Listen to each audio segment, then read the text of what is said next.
Hi guys! Kamusta po kayong lahat? Ako nga po pala si Stella. So ngayon ay gagawa na naman tayo ng general love reading. And paalala ko lang po, hindi po lahat ay makaka-resonate. Okay? This is a general reading. So please take what resonates and leave what doesn't. At kung bago pa lang po kayo sa channel ko, don't forget to hit like and subscribe para po updated tayo sa mga videos na i-upload ko. And also, kung gusto nyo magpa-private reading, message lang ako sa Facebook, nasa description box below, La Stella Micaela Tarot, or sa Instagram, La Stella Micaela Tarot. Okay? Maraming salamat po! Okay, so ngayon magsisimula na tayo. Kaninong energy kaya ang makukuha natin?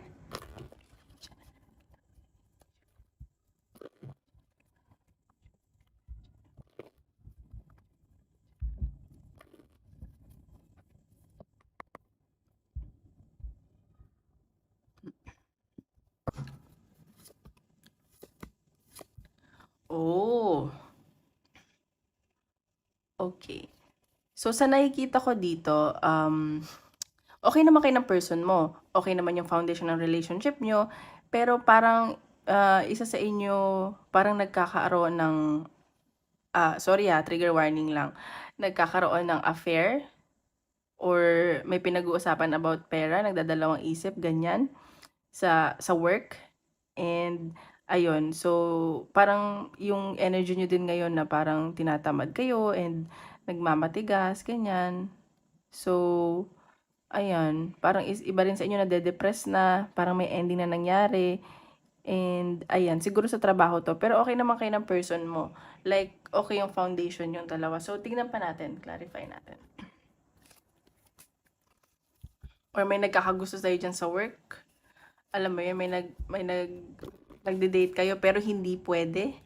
Kasi baka kasal na yung ka-work mo, ganyan. Parang crush ba? Or may karelasyon ka. So, yun yung nasa sense ko. So, tingnan pa natin. Move natin to dito.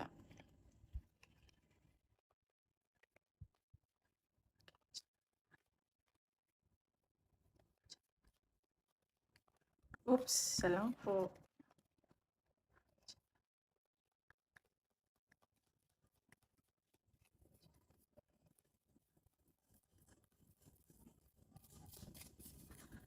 Ay, lumabas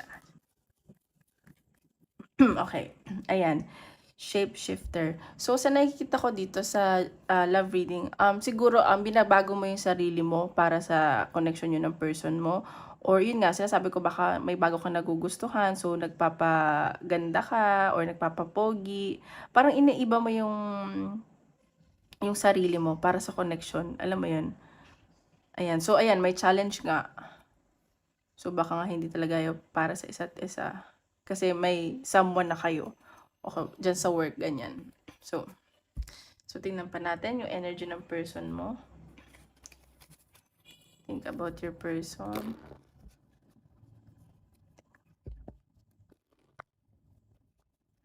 Parang may binabago ka sa sarili mo, ganun.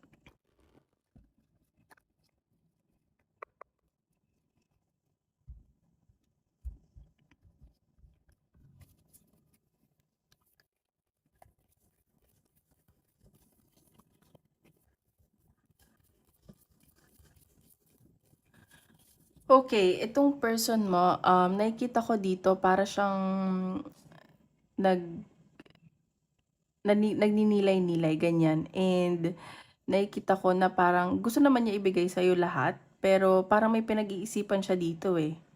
So, ayan. So, parang gusto ka niyang pasiyahin, ganyan.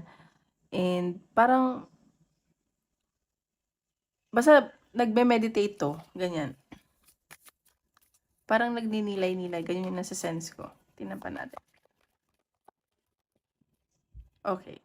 So, nakikita ko naman, kayong dalawa ng person mo, parang, yun nga, sabi ko okay naman kayo, nagbibigayan kayo, and generous kayo sa isa't isa, lalo na tong person mo, lahat ng gusto mo, lahat ng ano mo sa buhay, binibigay niya sa'yo. Alam mo yun, para mapasaya ka. Sobrang generous nitong person mo na to.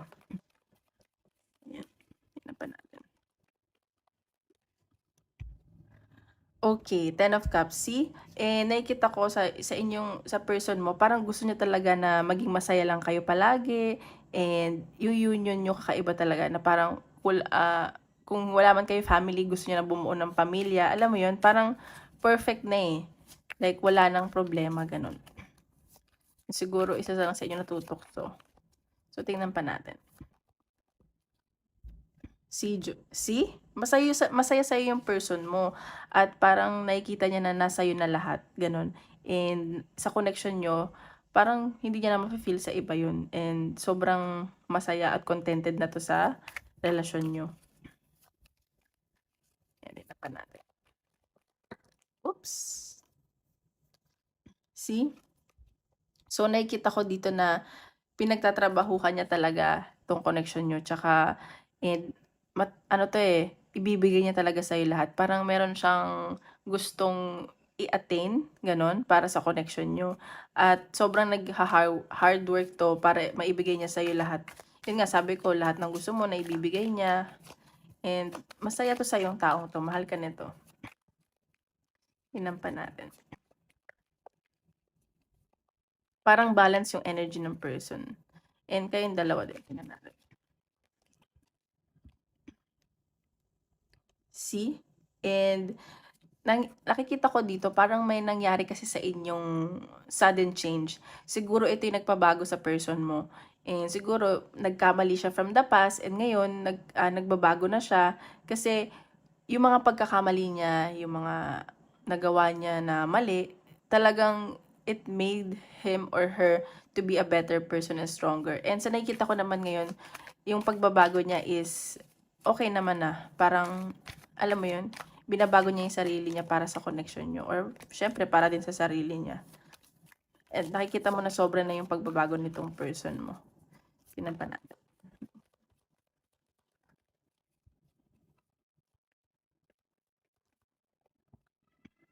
See? Ayan, no? Sobrang ganda ng energy ng person mo. Kasi, parang ano na din to eh, financially stable na din siya.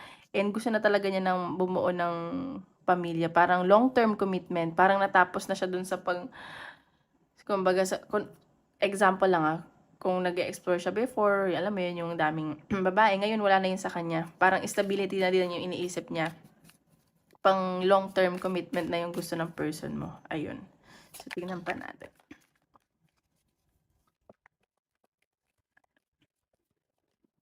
Oops. Tingnan pa natin. See? Ayan no, sobrang fulfilled na to sa connection nyo. And kayong dalawa din, I mean, kayong dalawa naman is like contented na kayo sa isa't isa. Isa lang sa inyo siguro parang ano ba? Nagkaka-crush or sa office, pero hindi nga pwede. Alam mo yun, may tukso, ganun. And mahal niyo yung isa't isa. Nakikita ka niya as fulfillment. And punupunan mo yung mga yung mga kakulangan niya. Alam mo yun, and vice versa. So, okay naman yung relationship niyo. Parang equal naman yung nakikita ko. Mahal na mahal ka nito. Mahal niyo naman isa't isa. So, tingnan pa natin. Oops.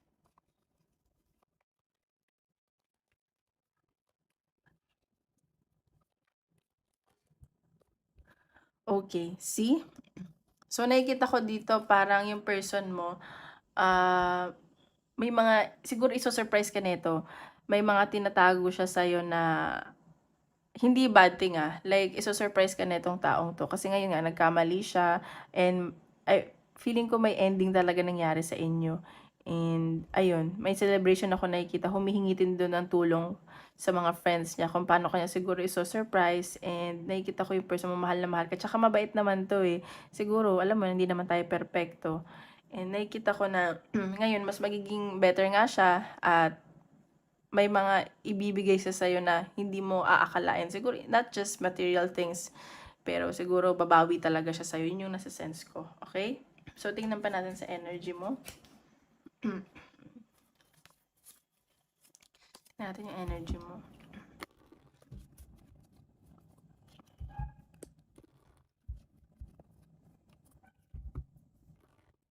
Oops.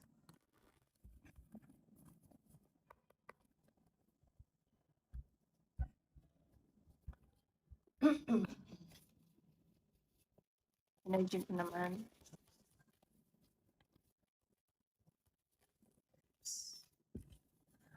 Okay, sa nakikita ko dito ikaw, nag-e-enjoy ka rin naman parang kumbaga sabi ko nga equal kayo parehas, nakikita ko na yung communication mo sa kanya is nagiging better na siguro parang nagkakaintindihan na kayo ngayon and nakikita ko ikaw yung mas nagbabalanse dito sa relasyon niyo. Ikaw kumbaga ikaw yung nagdadala ng relasyon niyo at tinutulungan mo din siya at ikaw nagtutulungan kayo ganyan. Parang nag-iisip ka rin ng mga hindi naman strategy ng mga bagay para paano pa mag-e-excite yung relationship niyo, paano pa siya ma-e-excite, ganyan. Alam mo yun, may mga bago kang ideas na siguro yung time niyo sa isa't isa, magde-date kayo, ganyan. Tingnan natin.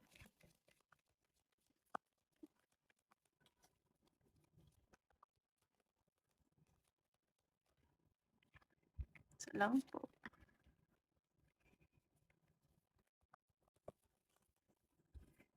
Dalawa na. Pag dalawa pa, dalawa na kukunin ko. Isa lang. Okay. So, nakikita ko dito ikaw, sige, siguro before you felt restricted sa relationship nyo, nakikita ko na parang siguro naging, yung person mo naging strict, and nakikita ko na nagiging matalino ka na ngayon sa connection nyo. Kung dati kasi parang ikaw lang, parang puro puso yung iniisip mo. So, ngayon, gagamitan mo na rin ng ulo kasi parang ayaw mo na dumating sa point na parang masakal ka or restricted ka. At ngayon, ayun, sinasabi ko nga, nagiging matalino ka na. Parang ayaw mo nang yung ma-restrict ikaw sa connection. So, tingnan pa natin.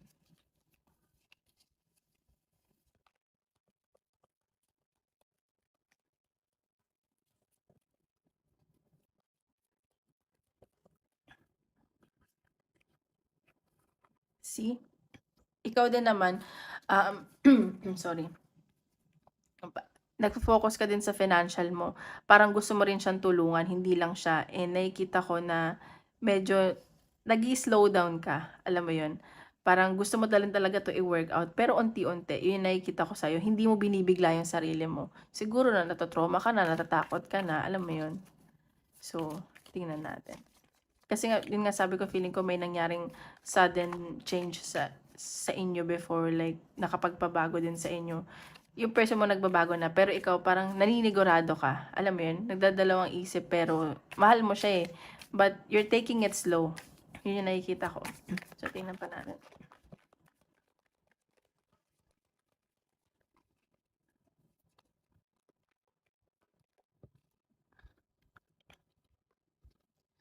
Okay. Knight of Wands. Okay, sa nakikita ko dito, parang, ayun nga, gusto mo din na magbunga lahat ng mga paghihirap nyo, siguro sobrang hardworking nyo, at nakikita ko na unti-unti na nangyayari yun. And yun nga, parang slow mo ka ngayon eh. And mabagal lang, ikaw yung mabagal yung energy ngayon. And nakikita ko na passionate ka dito sa connection nyo. And nakikita ko na, ano din eh, yung pagiging sigurado mo magbubunga din yan. Mahal mo yung person mo, sobrang, alam mo yun, pag nakikita mo siya lagi ka na-e-excite, ganyan, pero hindi mo masyadong pinapakita yun sa kanya kasi parang sinasabi dito na parang ayaw mong lumaki yung ulo niya, ganun. So, congratulations sa'yo, feeling ko magiging maayos na to in advance. Tingnan pa natin. Alam mo na sa sense ko dito marami nagkakagusto sa'yo kahit may karelasyon ka na. Baka ito nga yung sa work na maraming tukso, pero hindi pwede, parang ganun. Ayan. So, ayan, see? Siguro, ikaw, natupad na yung wish mo, and patuloy ka nagdadasal na you have faith na magiging maayos kayo ng person mo forever. Alam mo yan, wala nang, syempre, sa relasyon, hindi naman lagi na masaya, di ba? So, aabot pa, may mga times pa rin na mag-aaway kayo, magkakaproblema, pero naniniwala ka, you have faith na magiging maayos lang to kasi ano ka naman, feeling ko naman divinely guided ka, nagdadasal ka lang at naniniwala ka. Alam mo yun, hoping, and hindi ka na helpless ngayon. Okay. So, tingnan pa natin.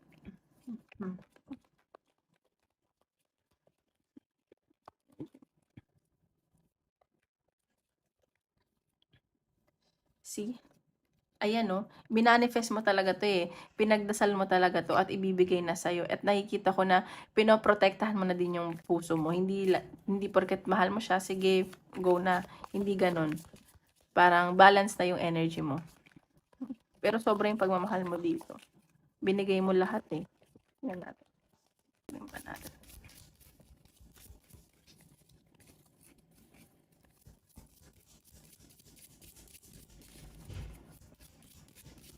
Oops, isa lang po. Dami na naman. Isa lang po. Tingnan natin. Uy, isa lang.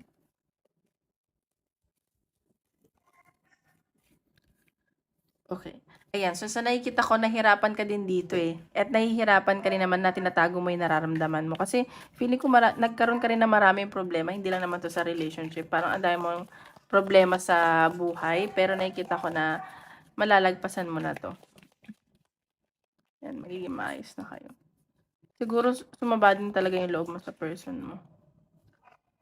Natin.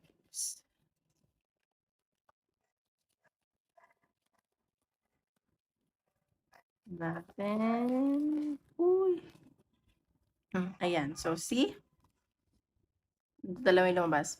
So, nakikita ko dito na, ayan, see, same kayo na energy, mahal niyo isa't isa at gagawin niyo talaga yung lahat para sa isa't isa. Ayan o, death card. So, may nakita ko new beginning sa inyong dalawa. So, this is a good reading kasi nakikita ko na magiging maayos na yung relationship niyo. Umiwas lang sa tukso at, alam mo yun, like, mag-communicate kayo ng maayos kasi sa relationship kailangan din maayos yung communication nyo. Ayan, so feeling ko kayo na yung forever na kayo na magkakatuluyan. Okay? So, tingnan pa natin advice ng universe. Wait lang. Ano ko lang yung card? Wait lang.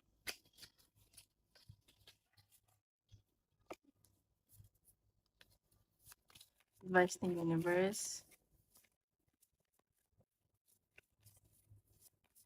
Oops. Ayan. Garden. Something lovely will grow from this. See, sinasabi ko sa'yo eh, magiging maayos na kayo ng person mo. And lavender, surround yourself with love. So, sa ngayon, kung naging negative ka noon, may mga nangyari, ngayon, like, do everything with love. Kahit anong gawin mo. Hindi lang sa connection nyo ng person mo, but sa lahat ng bagay. Kasi, usually, it starts from love talaga eh. Ayun. So, ayan. Magtiyaga ka lang and, alam mo yun, pagtrabahuhan nyo to. So, ayan. Congratulations. So, ngayon, check natin sa career. Tanggalin na natin itong mga to. Wait lang. Ay.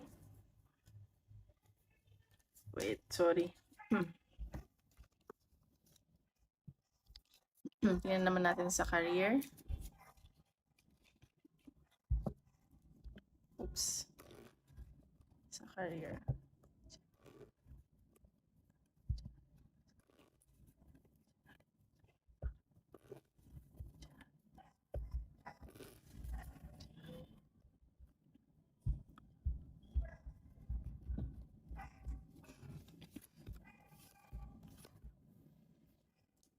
Okay, so nakikita ko dito parang may ending na nangyayari sa career mo. Eh, nakikita ko dito may pag-travel ka kasi. Siguro ngayon, kailangan mo din mag-travel, may mga ayusin kang papers and mga magdadalawang isip ka dito. Pero may nakikita ako, siguro may mag-a-abroad sa inyo at kailangan din ng support ng family or kung may anak ka man. Kasi kaya ka mag-a-abroad. Ayun. So, tingnan pa natin. So, baka aalis ka na. So, mag-e-end na yung bonding ninyo ng family mo or ng anak mo or pamangkin mo, mag-aayos ka na ng papeles kasi mag-a-abroad ka na. So, tingnan pa natin sa career mo. Dream. O ayan, ano mo talaga to eh, pinagdasal mo tsaka dream mo tong job na to. Ayan, so congratulations kung kanino man yung reading na yan. At ayan, makukuha mo na daw yung hinihiling mo. Tingnan pa natin advice ng universe.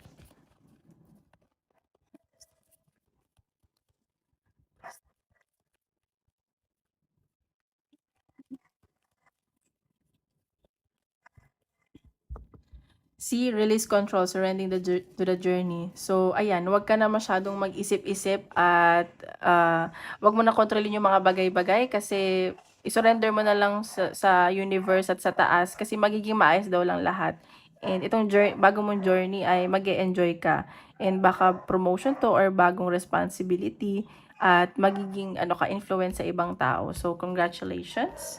So, tingnan pa natin. So, isip ka ng question at tingnan natin kung anong sasagot ng universe. Okay? Tingnan natin.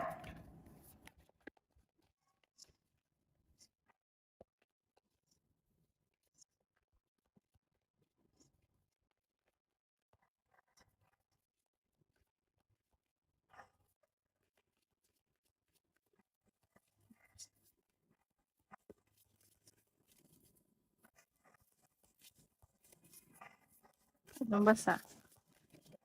Bunot na lang tayo. Success. See, may nakikita akong success sa'yo. So, ayan, matuto ka rin din mag-compromise and kung ano man yan. So, ayan, success. Congratulations. Ayan. So, thank you po. Tomorrow ulit. Bye-bye.